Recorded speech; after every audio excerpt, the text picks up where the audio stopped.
It's now 16 past 4, Jazz Radio 94.1 FM, and it's time now to talk to one of our great jazz musicians, Albare. He's just released a wonderful CD called Travel Diary, and it's great to hear that Albare is kicking off his national tour on the Gold Coast and in Brisbane. Albare, thanks very much for joining us this afternoon. It's a pleasure, John, and hello to all your listeners. Well, in the 90s, Albare, you were regarded as one of the early pioneers of acid jazz in Australia.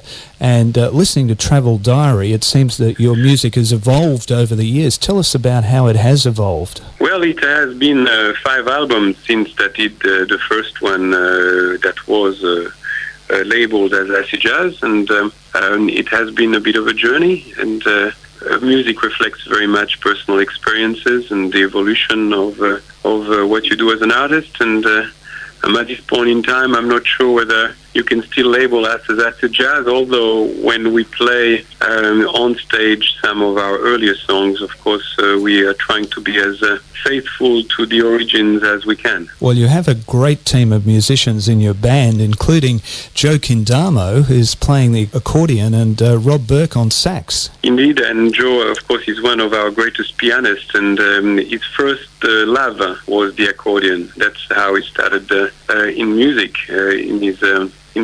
as an infant, and this is the first album that he played all the tracks with the piano accordion, and it's a tribute to him and to his versatility. Yeah, it's a very interesting blend. It has a bit of a Parisian flavour to it. Well, I'm glad to hear that, and of course the piano, the accordion, when you hear that, you can't help but to think that you perhaps in France or in Italy. It has European flavors thanks to Joe's accordion, that's for sure. And the blend with the guitar and the accordion is what made us do this album. All the tracks were written for the piano, accordion, and the guitar. And together, I think there's a kind of a unique sound that we've created. I'm very happy with it. Yeah, it certainly is. Did you get involved in the arrangements, or was it a collaborative thing? No, I did all the arrangements. I composed all the music. I did all the arrangements. The only collaboration was when we got together and we played the track. And you've been a long-time supporter of local jazz, and you founded the Australian Jazz Bell Awards, which are coming up in a few months. Yes, this has been going on since 2003. I started that when I was the chairman of the Melbourne Jazz Festival, and now it has divorced itself from the festival in 2006 and has its own life, if you want. And we've got, yes, we do reward new talent because there are categories for young jazz artists, so hopefully we're discovering every year somebody that the public in general doesn't know. But it is really,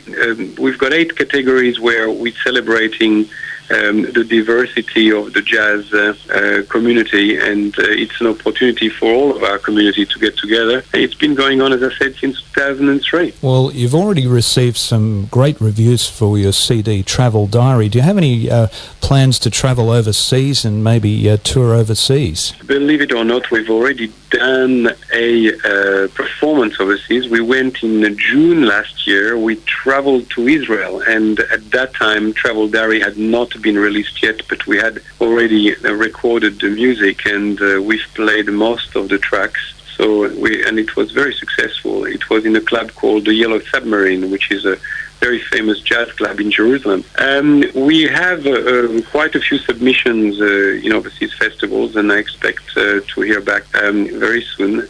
We are currently touring Australia, and as you expressed just before, we're starting with the Gold Coast in Brisbane, and for the next month and a half, we are fully concentrating on our territory. Well, thanks again, Albare, and once again, we'll look forward to seeing your show.